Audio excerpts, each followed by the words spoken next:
Welcome to Partial Breakaway. Fantasy Lands, our midweek show, where we take a look at all things fantasy hockey. Welcome to our midweek show, The Fantasy Lands. This is episode 161. I'm co host Junior, accompanied by co host Vince. Nick is on a leave of absence for this episode. It is We being take turns. recorded. Yeah, we're taking turns. We are recording this on a Sunday, but it would only be published on Wednesday.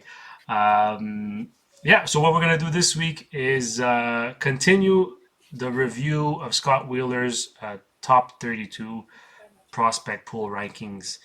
Vince and Nick did a fantastic job last week of going through teams 32 to 20. This week, Vince and I will attack the teams 19 to 11. Vince, before you start, just give them a heads up of what what they should look forward to this episode. Well, that voice they heard was my wife once again, not realizing that we're recording again. So apparently, I have to remember reminders for something. But yeah, we're just going through. I think it's Promin's. Scott Wheeler. What? Scott Wheeler. Scott Wheeler's prospect pool, and he ranked every team on the amount of prospects they have and how high their prospects are.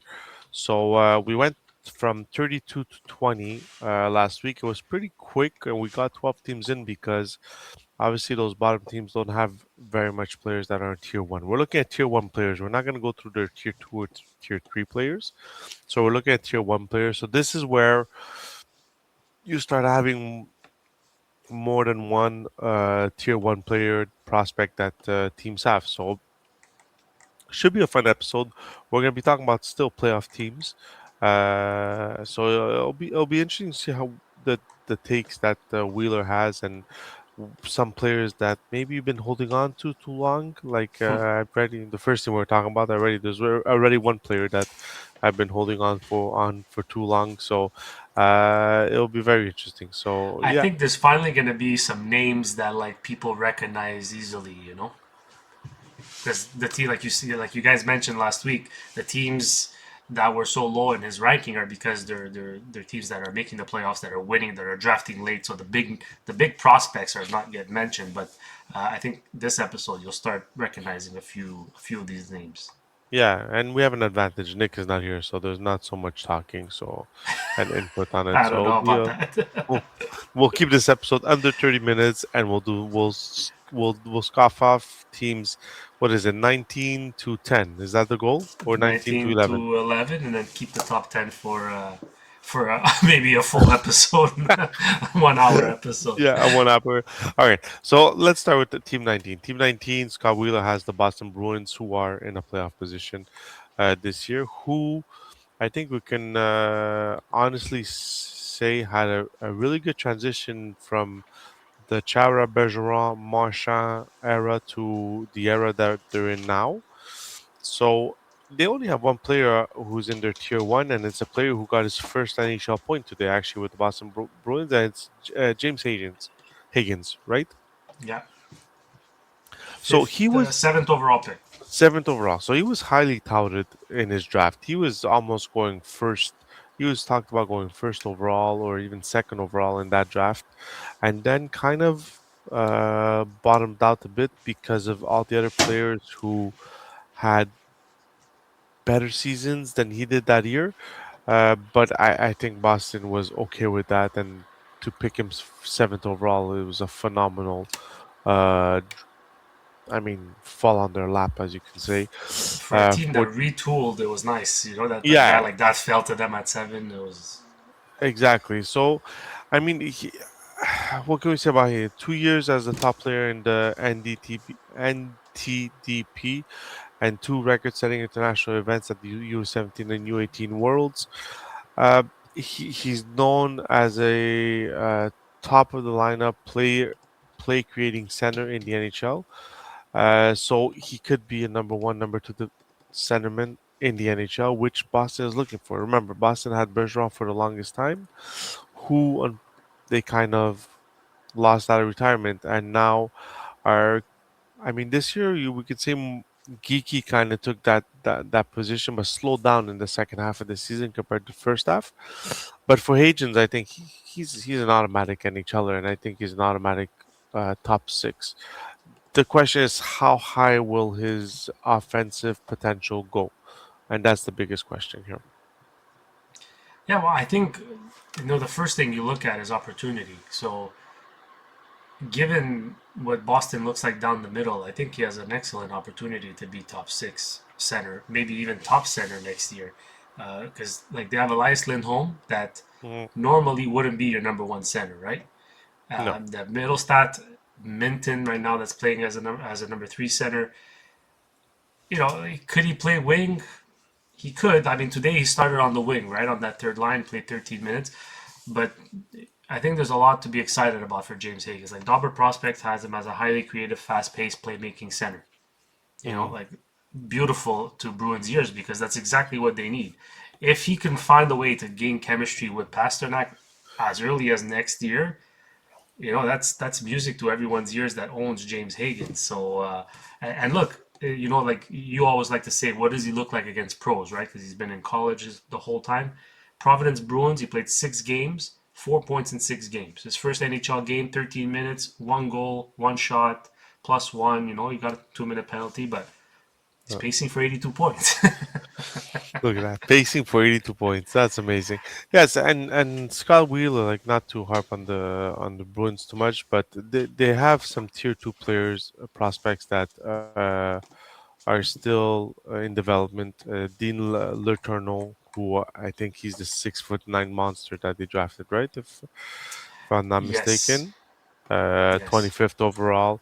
Then they have William Zellers, who they drafted 76th as he's 19 years old, left he's a winger. Still winger. has, Yeah. yeah, still has Matt Protas, a bit older, 21, 54th overall. But yeah, and the one guy I was talking about was Fabian Lysell, the right winger, 23, still hasn't cracked the lineup as a tier two player, and you're being 23. I think is you put your time is coming up, especially that you have four other guys in front of you that are younger.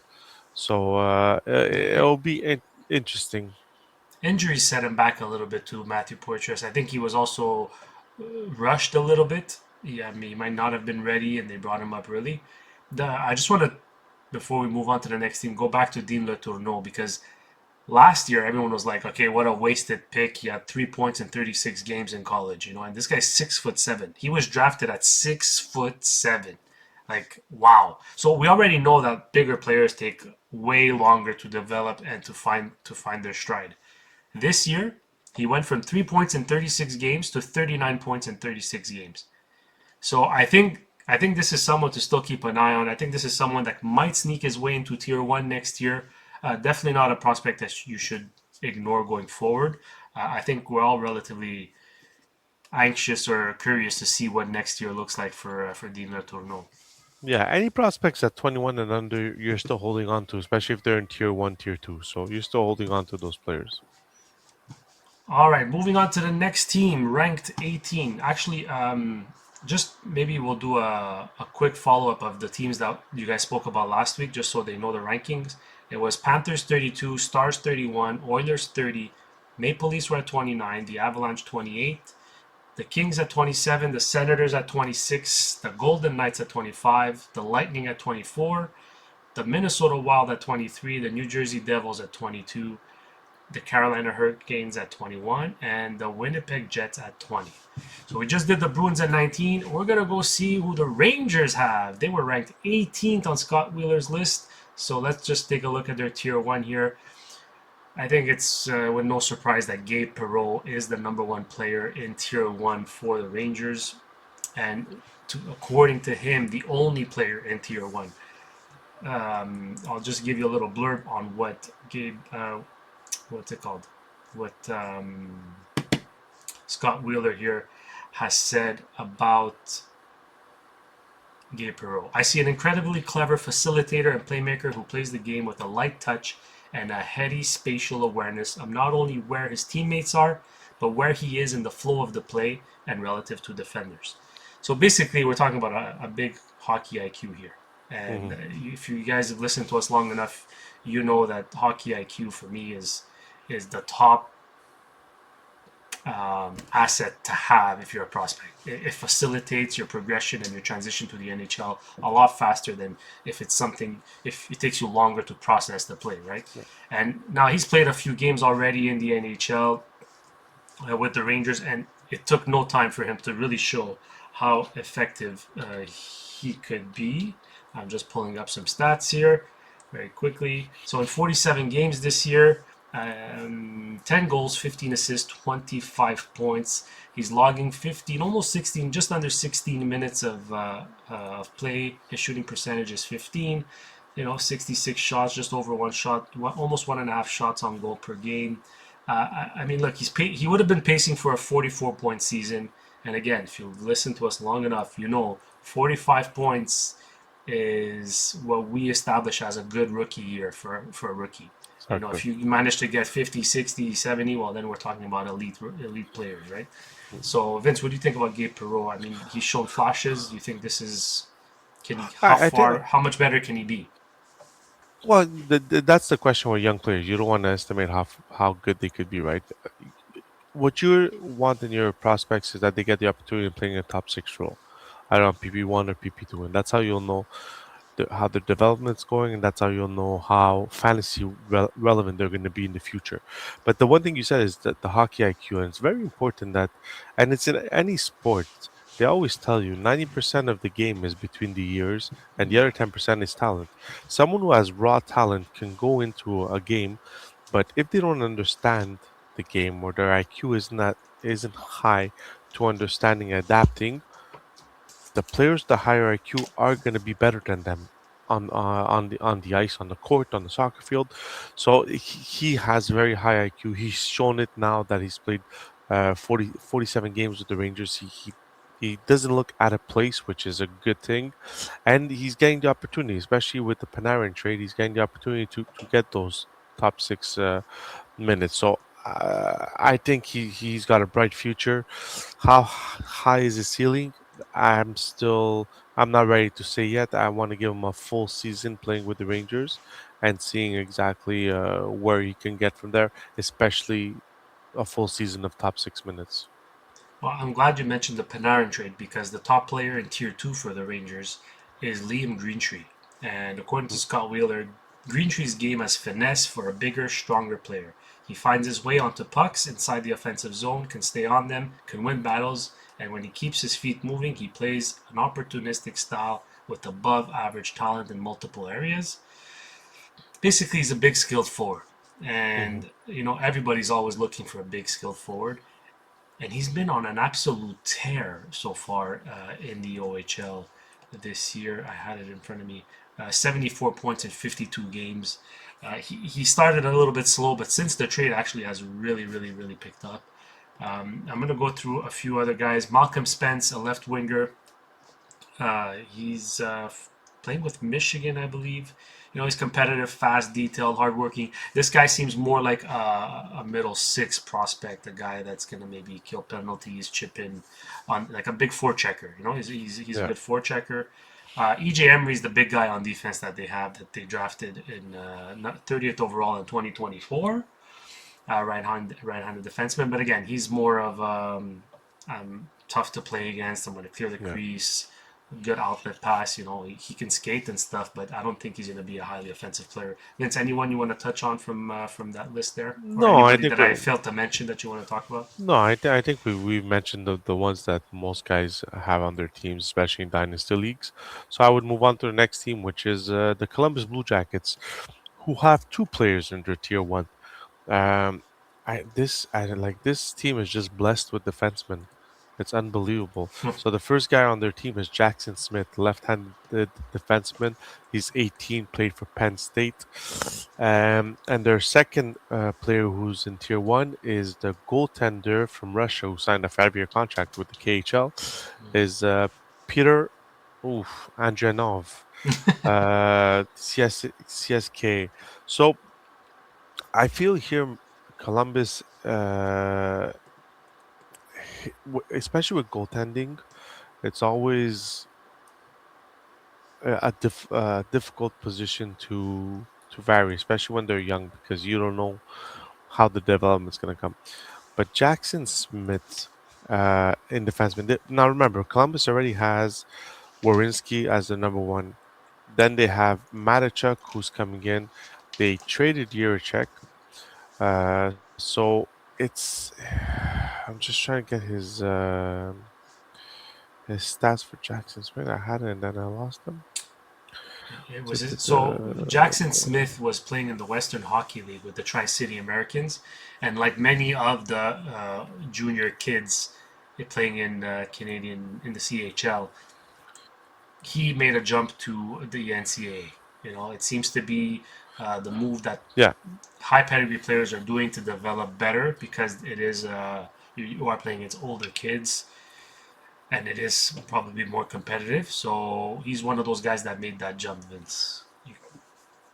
yeah. So he's 35 games played, 26 points, 11 goals. He is an offensive defenseman, but who can be very reliable defensively. Um, he's a big, athletic, excellent skating left shot defenseman who plays hard and can affect play in a variety of ways. He can skate the puck through neutral zone. He has a good edges opening up in the offensive zone. So he's got everything to be a top pairing defenseman. Um, like I said, this is all now with defensemen. Always want to be patient, and I think Columbus has the opportunity to be patient with Jackson Smith just because of what they have already on the ice. So he can become maybe not next year, but in 3 years he can become a very valuable offensive defenseman on your team. Um, it's just you have to have the patience, I think, to hold on to him. As for their goalie, I mean, he it was a very controversial pick when they picked him. Uh, I think it was 19th or I'm gonna check now. He was hold on, I had it 20th. So they purely. picked him 20th Yeah, overall, and it was very controversial just because they had just come out that he just signed a 5-year contract with the KHL. So this year he played 13 games in the VHL, had 4 wins, 8 losses, save percentage of .918, and then he played the rest of the season in the MHL, which is basically like the juniors of the KHL. Um, he he played 26 games. He had 13 wins, 8 losses, 3 ties. Like I said, a 19-year-old goalie. He's not a big goalie compared to goalies who get drafted this high. He's only 6 foot tall, so that's not tall for a goalie. But he's got great athleticism and he's got a great mind for hockey, and that's why Columbus picked him at 20. Uh, Fantasy, I own him in one of the league, and I took him just because goalies are so they're such a wild card that the the voodoo. most the most goals I can get there should hopefully be one that pans out at one point. So yeah, that's Columbus always seems like they have Jet Greaves for now, so they're okay for now. They'll probably miss the playoffs this year, but it's because of their bad start that they're missing the playoffs. So maybe next year they'll have that extra kick. But what do you think about these two players, Junior? Like you don't see any of these two players playing in the NHL next year, do you? No, I don't think so. Especially that Jackson Smith just barely played half a season so far with Penn State. He didn't play a full season. I think he might have gotten hurt. So you still want to give him time to develop. Like you said, they don't really need him right now. And the one thing I do want to say about Jackson Smith, I don't want to repeat anything you said. I just want to add that you don't have to fear anymore for young players because there's already too many players at that position on a team. Because he might be traded to another team for all you know. So you Mm-hmm. don't avoid a prospect that's really talented and has high expectations just because you think on the team that he was drafted by he might not get an opportunity. Second, you look at teams like Buffalo, Montreal, like they might end up with three defensemen this year with 40 plus points. Mm-hmm. So you know, there is a world where multiple defensemen on the same team can get 50 plus points. So like don't fear the opportunity part, because if you're good enough, you're going to get the opportunity and you're going to get your points. And even if they have that KHL contract, you can't fear that anymore because it's way outside that KHL contract. We've seen Michkov do it, we've seen Demidov do it, so there's a way out of those KHL Yeah. contracts. But there's two players here that are under tier two that I want to talk about. One of them was Caden Lindstrom, Hmm. was picked fourth overall. Another controversial pick because of his back injury. People didn't know how severe it was. Columbus took a chance on him. 6 foot 3, 220-pound strong center. This year, Michigan State, he played the full season, which is a bright side. 31 games played, but only 10 Did points. he? Is that a full season? 31 games? Yeah, I don't know. 31 to 34 games, depending Oh, on so what. then Most of Jackson the Smith did and play a full season too. Then sorry, I made a yeah, mistake there. yeah, it all depends because it depends on divisions, if I'm not mistaken. But he played a full season, which is a positive. 10 points for a fourth overall pick, not so positive. So I think this is a wait and see. Bigger players are always a little harder to develop and take a little bit longer to develop to build to grow into their bodies. But this is one player that doesn't worry me. But him being in tier two as a fourth overall pick, there are some questions. And the other one is, I think Nick likes to talk about him a lot. Luca Del Beluz. He's a center. He's 22 years old, so he's on the older side of being a prospect. He's been in their AHL affiliate for 2023-2024 was the first year he was in the AHL. He did 58 games played, 31 goals. This year with Columbus, 14 games, only 1 point. In the AHL, he had 53 games, 57 points before he got called up by Columbus. So with this player, I'm starting to ask myself: is this player more of a very good AHL player and a bottom six NHLer, or just a really good AHL player? So, what do you think about these two, June? Are you worried about Caden Lindstrom right now, or is it still too early to worry? I don't know. Seeing like the progression of Le Tourneau, a big guy in his second full season in the NCAA. Because what you have to remember too is not only has he been injured a lot, Caden Lindstrom, he also made the jump from the Medicine Hat Tigers, which is the WHL of the Canadian Hockey League, to the NCAA to play for Michigan State. So not only was this like his first full season healthy, but he also made a move to play against bigger, stronger players. I'm still look. Dauber Prospects has his fantasy upside at 9 still. I mean, it's not someone you just let go of yet, because he is big, he is physical, but like Dauber Prospect says, he doesn't sacrifice his smarts and his skill just to play that kind of game. Now, the stats are very underwhelming for him this year. It's like you said, for fourth overall pick, 10 points in 31 games, c'est pas fort. Like No. you want more. Like his NHLE is 9, so. But I do think there's more to come from Lindstrom if he can have another fully healthy season, a full training camp, and going into the season healthy without the fear, is my back going to hold up and all that stuff, right? Like all that now Mm. could possibly be behind him, having finished and completed a healthy season. So keep an eye for Lindstrom. I think next year is going to determine a lot of what he's going to be in the future. And as for Del Beluz, well, he's seen some time in the NHL. I think he's fringe. I think he's gonna be one of those guys that will get called up every now and then, and he's gonna show you flashes. He's gonna be more of a waiver wire pickup than anything, I think. Yeah. Yeah. All right, so Who's at let's move 16? on.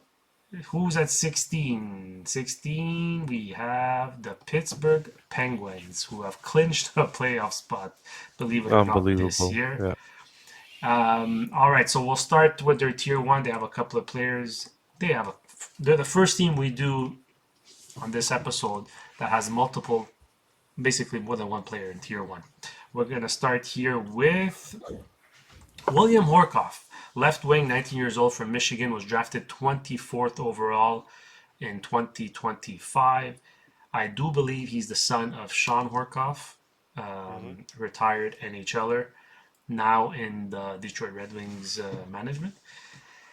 So so basically, he's a strong and better athlete than his below average skating may indicate. He crushed testing at the combine and broke the long jump record. He's a smart player who understands where to be both in timing and routes. He can rip the puck, catch and release, one touch, stand still, you name it, and he finds open space in the offensive zone. I mean, this was the blurb of Scott Wheeler on his ranking list. I'm you know I don't know where I stand with William Horkoff, to tell you the truth. To me, that sounds more like a second line player. Maybe third line player. I don't think he's gonna be an elite point getter. I'm just gonna tell you right away here. Dauber has him as a prospect certainty of 70%, prospect upside of 6.5 on 10. Yeah. So it was his first year with the second year with the University of Michigan. He totaled 39 points in 40 games. That's an NHL E of 27. He still had 25 goals, so he might be one of those guys that doesn't get a lot of points that could possibly hit the 25 to 30 goals, which could be handy could be very handy in deeper leagues and category leagues. Then in second, the second player in their tier for the Pittsburgh Penguins, we have Harrison Brunicky, right-handed defenseman, 19 years old from Kamloops. He was drafted 44th, which is early second round in 2024. Here, Scott Wheeler says that Bernicky blew me away with his play at the Penguins rookie tournament in 2024 and was going to be on Canada's World Junior team as an 18-year-old before he broke his wrist blocking a shot in practice. His statistical profile doesn't pop, but he has good size, a pro build, excellent skating, and good enough instincts on both sides of the puck. He's shown a real willingness to join the rush and look for opportunities off the offensive zone blue line in the last 2 years or so, playing a very active two-way style and recovering when he's down the ice with his skating. So basically, he's a really good skater. What I'm seeing so far with the first two prospects here in Pittsburgh is that they're NHL players.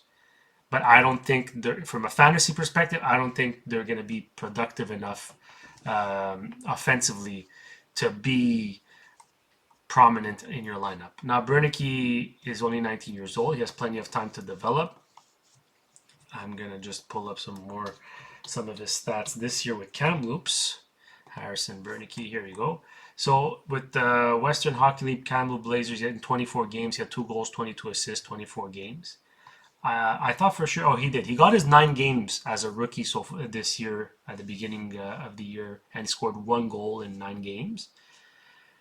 4 hits in 9 games, 13 blocks, under 16 minutes of ice time. Nothing too crazy. 1 shot on goal. Very, very basic stats.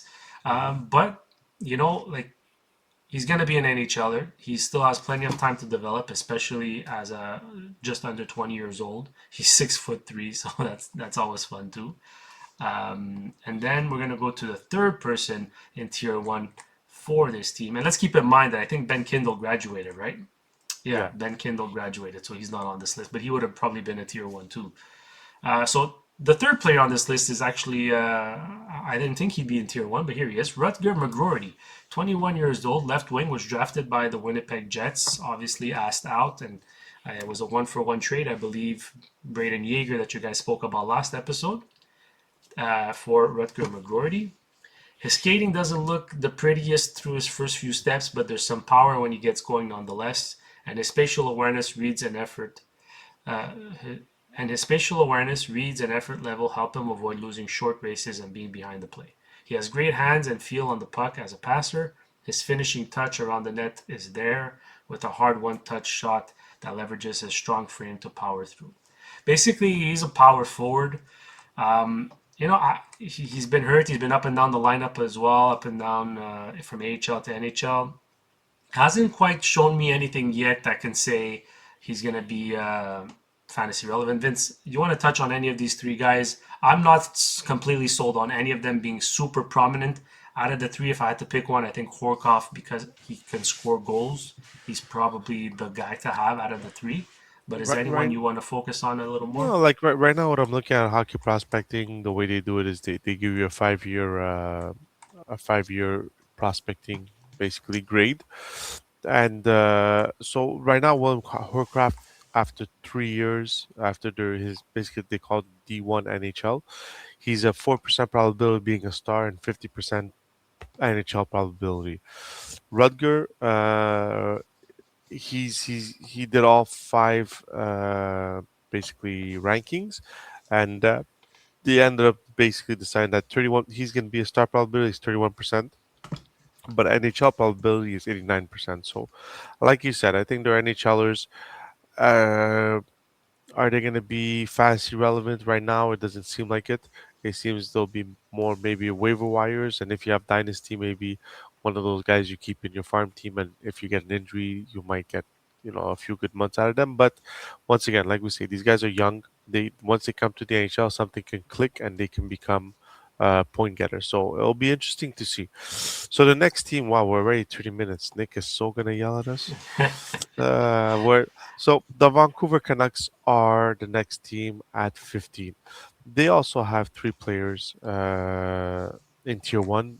They're gonna have a fourth one after this year because they're either gonna get the first or second overall pick. So they have Jonathan Legamaki, who was drafted 15th overall. He's 21 years old. He's a right winger playing in the AHL. They have Tom Wheelander, right-handed defenseman. Um, 21 also played AHL and with the Vancouver Canucks. And then they have Braden Coates, who's 19, 19, yeah, and played Vancouver, and I think they sent him back to the juniors. I mean, the one I want to concentrate on is really, for me, is Tom Wheelander. Tom Wheelander, I think, made it that the exit of Hughes will make the transition easier for the for Canucks. Um, yes, they have Bouillon there, but it seems like Wheelander had a little bit adapted a little bit better than Bouillon this year in the NHL. So I mean, he's still young. Defenseman, like we said, is not an easy position to get adapted to. So Wheelander is a year older than Bouillon is, but his star probability is at 3%, but his NHL probability is at 98%, whereas Bouillam's star probability is at 87% and his NHL probability is at 98%. So, like this year, Bouillam got 28 points, Wheelander got 25. He could be a very good number two offensive defenseman for them. Like you said, in today's NHL, you can have two, three defensemen who have over 40 points. It's nice to have that one guy who takes the 70 to 80, but if your second defenseman can take that 50 to 60 points, you're happy with that. So I think that's where Wheelander will fall uh, on this team. But he's shown that he belongs in the NHL. So look, even your wife wanted to make an appearance. So that's it. So who do you want to talk about on from these three guys, Junior? I just want to touch on Kerry Mackey because I was so excited for this player. He had such a lethal shot. He was coming into the league, would have a great opportunity. Like according to Dobber Prospect, he's a pure goal scorer who can create his own opportunities with an array of deadly shots in his arsenal. He has the potential to produce in a top six role at the NHL level. I think the book is still out there on Maki, or his story still needs to be written, whatever the damn expression is. His fantasy upside is 8.5, and I'm still banking on Maki. He played through some injuries this year, was up and down from NHL to AHL. Didn't look great in the NHL. In the AHL, though, he's a point per game player. So that's another guy who's only 21. He hasn't even hit 22 years old yet. These are guys that you need to be patient with. And Vancouver seems to be entering kind of a rebuild, so he should be getting more of an opportunity next year, and that should be telling of how he's progressing. Moving on to the next team, the Anaheim Ducks, who I think would have probably had 14 players in Tier 1 had they not graduated. But man, what an arsenal of guys these guys have. Yeah, Uh, exactly. Tier 1, Roger McQueen, Actually, that's the only guy in Tier 1 for the Anaheim Ducks. So let's focus a Well, little bit on Roger McQueen. because Because, everybody else graduated, right? yeah, Dead Cutter, Gauthier, Leo Carlson, Jackson Lacombe Yeah, graduated. I'm probably but forget Seneca. he played his first game this week, didn't he, with the Anaheim Ducks and got a point, if I'm not mistaken? No, no, no. He signed his contract and went to their AHL affiliate, Oh, there is. Yes, okay. and he's actually been ripping it apart there, which is excellent Yeah. to see. So he was drafted 10th overall in 2025, but like 2 seasons, like the D-2 year, there was talk of him going first overall. Then he ran Mm. into some serious injuries. Didn't play a lot of games. In his rookie season, he only played 17 games with the Brandon Wheat Kings. So he also did the jump and went to the NCAA this year in 36 games. He had 27 points, which is not too shabby to tell you the truth. He played Mm. 3 games so far with the AHL San Diego Gulls. In 3 games, he has 1 goal and 2 assists. So 4 shots on net. So he's got a high shooting percentage of 25%. Obviously, it's a very small sample size, but the fact that he's producing, he's making a name for himself. People are noticing him on the ice is extremely positive for a guy like Roger McQueen. I'm super high on this guy. I was high on him at the draft. His prospect upside is 9, and his is 9 on 10. So if he does pan out, he could be a high reward guy for you for sure. Yeah, yeah. So you see, like the same thing. I think with the thing with the Anaheim Ducks that people have to remember is most of their prospects graduated this year and graduated with flying colors. So to have a Roger McQueen still in your prospect pool and all your young players in the NHL succeeding like they did this year is just like a bonus for them. And I think they could be very patient with Roger McQueen. They don't need to rush him into the NHL right now because they need more of a veteran presence than more younger players. So I think he's in a great situation. And I think he just has to basically start playing against man, play in the AHL, get a full season under his belt, and then hopefully he can make the jump to a top. When you get picked 10th overall, the goal is to play top six. That's Yeah. your goal so hopefully he can get to that point. But right now in the AHL, he's not. He doesn't look like he's at a place in the AHL. And I think he can be the top six. He just if he can stay healthy, he could be that top six guy. The beauty in Anaheim is that they have time. They Yeah, don't need him in the lineup right now, so exactly. he can get that full year in, and maybe he gets a few call ups next year. If they go through some injuries or whatever. Exactly. Yeah. Um, So you see, at 13, we have another team that a lot of their young players graduated, but they still have. Imagine this: they still have three players in Tier One. They have Radim Murtka, who's a defenseman who they were not too pleased when the Toronto Maple Leafs named this player in the press conference. Uh, Consta Hellenius, who's a centerman, 19 years old, and Noah Olston, who I'm not. Did they get this guy in the trade or did they trade? They didn't no, trade him they away, drafted right? him. They They drafted him. drafted him 16th overall in 2022. So he's the older one. He's on the older side at 2020. So I mean, Constant Hellenius got his cup of tea in the NHL, if I'm not mistaken, this year. I think he's the one to watch as at center. I think there's still a little. They need they, talent wise that they need people at that center position. Josh Norris is always. Will he be able to play more than 50 games a year? Then you got Tage, who plays center, could play wing. But Constantine Hellenius, he played with Buffalo 9 games, had 4 points. He played with the AHL in 25-26, and well, this year, 60 games, 61 points. I mean, that's not too shabby for a 19-year-old kid.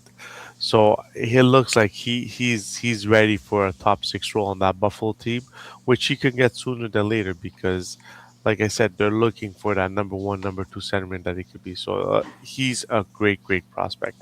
And as for Murtka, I don't know what Buffalo's gonna do with them. They're stacked in defense.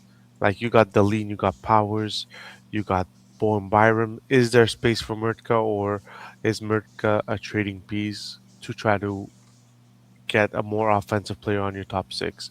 It'll be interesting to see. But these these two players both have a really high ceiling to be productive fantasy wise. Yeah, he's not much of a goal scorer, Murtka. He seems to be more of an assist guy, a playmaking guy. He's big. He's going to be good in his own end. He's probably going to log a lot of minutes. But Hmm. again, like we said with Roger McQueen, Buffalo has the time to be patient with this guy. And, we heard the rumors, right? He was already, Toronto spoke of him, mentioned his name, but he was also the guy, the prospect rumored to be traded to St. Louis in that Pareko deal that never went down. Hmm. Yeah. So don't always look at the depth chart of the team that he's in because it can change in an instant. So um, I don't think there's much else to add, honestly, on the guys you mentioned here, Vincent Buffalo. Just maybe a few guys to mention in tier two there that. What is Devon Levi? That's a curious guy to talk about here. That he's 24 years old. For a goalie that's still young, but we need to start seeing him in the NHL more regularly. And I think next year, hopefully, he can get more playing time. Yeah, it all depends. I don't know about their contract situation with Leon or Uka, so it'll be interesting to see what they do. But yes, you're right. Around the ages of 24, 25, 26 is where you want your high prospect goalie to start playing be a regular in the NHL. Not a regular starter, but at least get his 20 to 25 games in. So we'll see next year on how And, that gets there. and you know what, Vince? Because I was able to get it up, the goalie situation in Buffalo is bad because Ukko-Pekka Luukkonen has 3 more years left after this. Alex Lyon has 1 year left after this, and Colton Ellis, who's also been pretty good this year, has 1 year left after this. So all three goalies are still signed for next year. Hmm. Where does that leave Devon Levi? Hopefully, for if you own him in fantasy, he can get a look elsewhere. All right, moving on up to the Islanders, who rank number 12 on Scott Wheeler's prospect pool rankings of 2026. The number one guy on this tier one is already in the NHL. Callum Ritchie, 21 years old, center, Bridgeport, New York, drafted 27th overall in 2023. He was acquired via trade from the Colorado Avalanche in the Brock Nelson trade last year. Um, on the puck, he's a multifaceted playmaker who often looks like the player who was the number two pick in the 2021 OHL priority selection and an OHL first all rookie team member. Off the puck, he's a reliable two-way center who defends and supports play, but he can also play off his line mates offensively without taking up too much oxygen on his line. Look, he's quick hands. He's got quick hands, a decent shot. He's quick. There was a lot of expectations for this guy, and he got his shot in the NHL. Um, Hold on a second here. Everyone was excited when he was with Colorado because they figured he would play with high profile players like McKinnon and so on. So when he went Hmm. to the Islanders, people kind of felt like, oh, maybe he's not going to be as good. But in 64 games this year, he's got 30 points. That's not bad. It's a pace of 38. It's not the 45-point pace that we like, but he's not far, and he kind of joined a new team, a new system. So I think we can give him the benefit of the doubt and see what it looks like, extend his leash a little bit more. Yeah. Number two on the Islanders prospect list is Keyshawn Aitchison, left-handed defenseman. He's 19 years old from Barrie. He was drafted 17th overall in 2025. He's a powerful, bullish defender who is hard to play against, defends firmly, and commands his ice. He knows who he is, and he plays with confidence and aggression, often directing his teammates and always talking to his teammates and opponents. He's strong on the PK. He's got one of the wicked shots in juniors. Just to give you a little idea here, because he did come up a little bit from a production standpoint this year. I'm going to pull this up right now. Keyshawn Aitchison in the AHL with the Barrie Colts got 70 points in 56 games. So Yeah. it is the OHL, but he still got 70 points, which is an NHLE of 33 points. His prospect upside is 8. Prospect certainty is 70%. I think there's something here with Aitchison. Um, the Islanders, other than Schaefer, don't really have someone that I can see, you know, absolutely being the next guy in line in terms of point Yeah. production on that back line. So that's definitely a guy to pay attention to. And one of my favorites is at number three. Oh my God, they got four guys in tier one. Yeah, they got four guys. Yeah. Holy moly. My favorite here is Victor Eklund. He's a right winger, 19 years old, from Drew Garden in Switzerland and Sweden. Hmm. Number 16. He was drafted 16th overall in 2025. So this is the two picks that the Islanders got in the trade for Dobson were 16 and 17 in 2025. Aitchison and Victor Eklund. I have plenty of time for Eklund. He's a little different from his brother. I think he's a little bit better than his brother. Hmm. Definitely someone I would prefer. And number four is Cole Eiserman. A lot of talk for Cole Eiserman in his draft year. I had him ranked really high in our prospect rankings for fantasy Yeah. purposes because of how much he can score. I'm starting to question why I had him that high. I'm starting to question if he can attain the level that I thought he could. Yeah. But I'm not giving up just yet. Vince, out of these four guys, who stands out to you? Who are you concerned about? Who do you want to focus on? Well, Aitchison is the guy that you're looking at as a number two defenseman to support Schaefer. So he's going to be a point getter, and he has a nasty streak to him. So he can play that physical game if he wants to. Out of those three forwards, Kylan Ritchie has the highest rated to be an NHLer, which is at about 83%. Cole Eiserman is the one who has the highest percentage of being a star probability. It was at 74, now it went down to 44%. But Victor Eklund is at 16% star probability, and Callum Mitchell was at 5%. Star probability, Eisman and Eklund are still at Eisman is at 77%, Eklund at 75%. So I wouldn't lose faith on Eisman. I would honestly hold strong on Eisman just because he's playing on a team that's starving for offense, and he could be one of those guys that can come in. It's all about the attitude he comes into it and what he's surrounded by. So Cole Eiserman to me is the intriguing piece on this team. But we'll do the final team because it's always nice to do a top 10. So we'll finish off with the I 11th. was gonna say because this is gonna be a long team. Yeah, yeah, yeah, exactly. Like, but this is the thing. Like the Washington, we're talking about who who to who do you want to model yourself after? Well, you want to model yourself after the Washington Capitals because their retool was instant and their prospect is still 11th overall, and two of them now right now are playing in the NHL. So basically, their top prospect is Cole Hudson. He's already in the NHL. He's already proven that he belongs in the NHL. Has a few points with Washington. Unfortunately, Washington won't be making the playoffs this year. I don't think it'll be very hard for them to do. But Actually, he was, they Vince, they won. We are Sunday right now, even though yeah, you're listening to this on a Wednesday. They won. The Islanders lost and the Blue Jackets lost. So now they're 1 point behind only. It's a he, race for he, three in that yeah, with the exactly. So Flyers. they still have a chance, but the Flyers just need one win. And sorry, I had to do something. No, it's okay. So the Flyers at 94 points as we speak. Yeah, Washington is 93, and Columbus is 92. The Islanders are 91. Actually, the Islanders are officially eliminated. yeah. So, So but so the Flyers have a game in hand.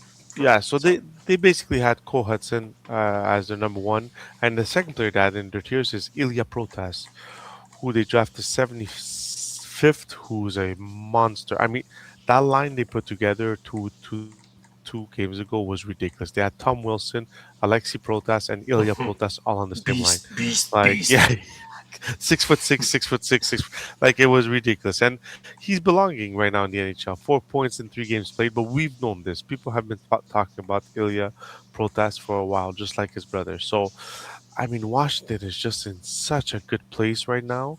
And then you have Andrew Cristal's tier two prospect who can easily become a tier one with a bit of adjustment and developing. So, I mean, what can you tell me about Cole Hudson and Protas? Which one are you more excited about? It's got to be Cole Hudson, especially how valuable high scoring defensemen are in fantasy. Cole Hudson, man, he's got the potential to be as good as his brother. That's how good he's looking in the short sample size we've seen him, and he's only going to get more and more opportunity on that team, and it's a team that's going to that's not gonna be so bad that they're gonna get high draft picks again. So they're gonna keep competing. He's gonna keep being a big part of that, and they have young guys coming up that's gonna keep them at the level they need to be to make the playoffs. I think Lane Hudson has everything you want from a prospect defenseman, especially in fantasy. He's got to be up there in the top 3, top 5 of prospect defensemen you need on your fantasy team. Look at that. We kept it under an hour. I just want to add, Vince, because this one's interesting. Very quickly, Go. we're going to keep it under an hour. This guy was highly touted. He had an illness that made him drop in his draft year, and it's Ivan Miroshnichenko. Dauber Prospects has him as an upside of 9, fantasy upside of 9, and an NHL certainty of 10. He seems to have a hard time right now cracking the lineup and cracking a full-time spot in the Washington Capitals lineup. But as the Ovechkins go and stuff like that, I think, and so on, I think next year he might have an opportunity to win a spot. And if he's placed at the right, in top 6 and gets an opportunity, he could be a guy that surprises and shows us finally what everyone was so hyped about. All right, so there it is. From 19 to 11, we have done it. And now, oh man, we're going to have to do 10 to 1. That's going to be like a 2-hour episode. Because Yeah. We're gonna have to break that in, like with our fantasy, our battle royale playoff pool draft, which you should tune in if you haven't already tuned in. Maybe contact us via email at Partial Breakaway Fantasy Hockey Podcast let us know if you're at interested. But also, gmail.com. besides, this was fun without Nick. I'm ready to vote him off the island. I plead the fifth. Do we have All a right, joke Pete. on the exit or no? No, there's no joke today. All right, everybody. Thanks for listening. We'll do Scott Wheeler's ranking of 1 to 10 next week, and we'll be a full squad for that one. Peace. Have a good night, peeps.